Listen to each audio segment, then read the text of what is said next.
Avoir un poste à responsabilité et être en pleine forme. Et oui, c'est possible et c'est compatible.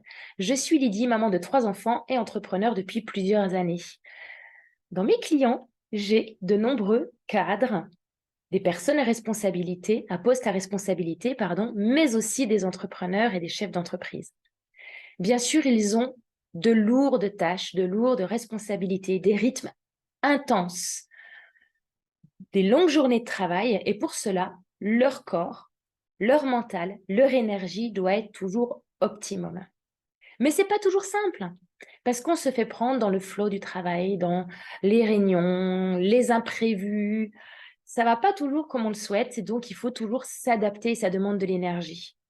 Donc, dans mes conseils d'accompagnement, nous parlons de plusieurs thèmes différents. L'alimentation, bien sûr, faire attention à ce qu'on mange le plus équilibré possible, des produits de saison, éviter les grignotages, éviter les sandwichs tous les midis et les paquets de chips et les paquets de bonbons dans le bureau. Ah ouais, de temps en temps, ça peut être sympa, mais pas tous les jours. Ensuite, il y a bien sûr l'énergie et la vitalité. Je vous invite fortement à me consulter pour que nous parlions de votre vitalité. Il y a des suppléments alimentaires, des prébiotiques, des probiotiques, toutes sortes de choses qui peuvent booster vos cellules et votre énergie en profondeur dans votre corps. Améliorer le sommeil, la qualité du sommeil, primordial, même si on n'a pas des longues nuits, que ce soit des nuits réparatrices, avec une bonne qualité de sommeil. Là, à nouveau, nous pouvons parler de suppléments, mais aussi d'huile essentielle. Ça, on pourra en parler en tête-à-tête ensemble si vous le désirez. Ensuite, il y a la clarté d'esprit. Oui, souvent, quand on a plein d'idées, plein de choses à faire, on part la tête en vrac, plein d'idées, ou pas du tout, complètement dans le brouillard. On a besoin d'éclaircir les choses. Pour ça, il y a 2 solutions. À nouveau, les huiles essentielles. Diffuser des huiles essentielles sur son lieu de travail, ça peut être très aidant. Il y a des huiles essentielles qui nous aident justement à prendre du recul et avoir plus de clarté. Mais il y a aussi l'écriture. Prendre un cahier et mettre sur la feuille, en mots, tout ce que nous avons dans la tête. Que ce soit des choses qui nous pèsent, des choses qui nous agacent, des choses qui nous mettent en joie, mais ça peut être aussi des idées. Quand on a trop d'idées et qu'on ne sait plus par où commencer, on peut tout mettre sur le papier. Et quand on n'en a pas assez, pareil, mettre tout ce qui nous passe par la tête, même des idées farfelues, impossibles à créer, mais ça permet d'aller dans toutes les extrêmes de notre réflexion et ça permet d'avoir plus de clarté et plus facile à savoir où on veut aller. Bref, vous l'avez compris, le journaling, l'écriture régulière, pour moi, est très aidante. Il y a aussi organiser son temps. Notre temps est précieux.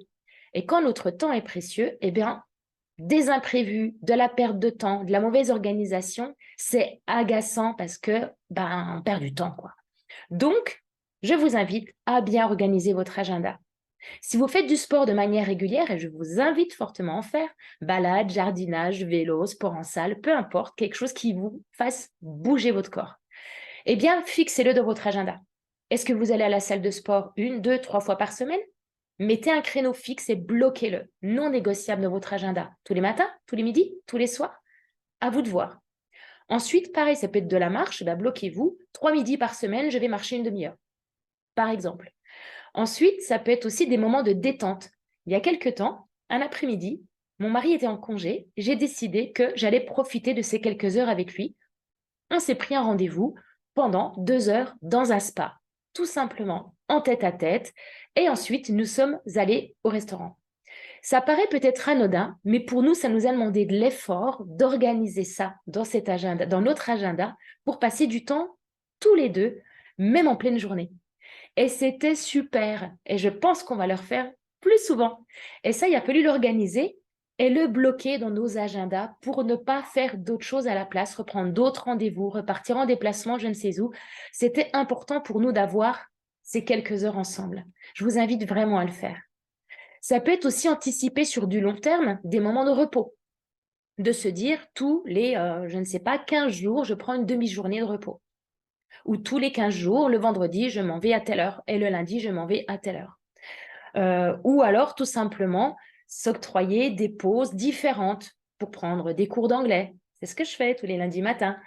Pour faire, par exemple, des moments de lecture. Vous avez besoin de bloquer dans vos agendas 1 heure de lecture tous les 3 jours parce que vous avez quelque chose à étudier ou à approfondir. Et ça, si ce n'est pas bloqué dans son agenda, on ne le fait pas. On est tous pareils. Donc, un agenda bien paramétré, bien organisé nous fait gagner du temps. Toujours garder, bien sûr, des plages d'imprévus.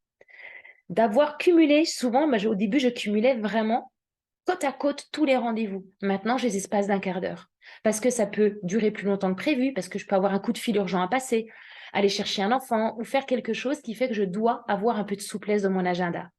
Et ça, je l'organise au mois, à la semaine et à la journée. C'est-à-dire que chaque début de mois, je regarde le mois qui va passer. Chaque dimanche soir, je regarde la semaine qui va arriver. Et tous les matins, je regarde ma journée. Parce que j'ai un agenda en ligne, donc des personnes peuvent prendre aussi rendez-vous dans les plages disponibles. Donc ça peut changer d'un instant à l'autre. Bref, vous l'avez compris, gérer son temps est très important. Ensuite, nous avons le soutien.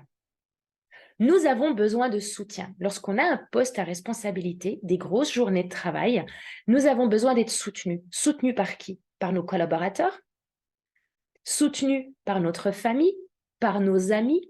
De demander de l'aide matérielle ou émotionnelle, c'est aussi très judicieux. Ça permet de nous libérer la tête. À la maison, j'ai la chance d'avoir des enfants qui se sont pris au jeu et qui acceptent de faire à manger, de m'aider dans le ménage, de nous aider dans le jardin, etc. Et ça nous fait gagner du temps et aussi de la charge mentale en moins parce qu'on sait que si nous avons du retard sur notre rendez-vous, le repas va être prêt.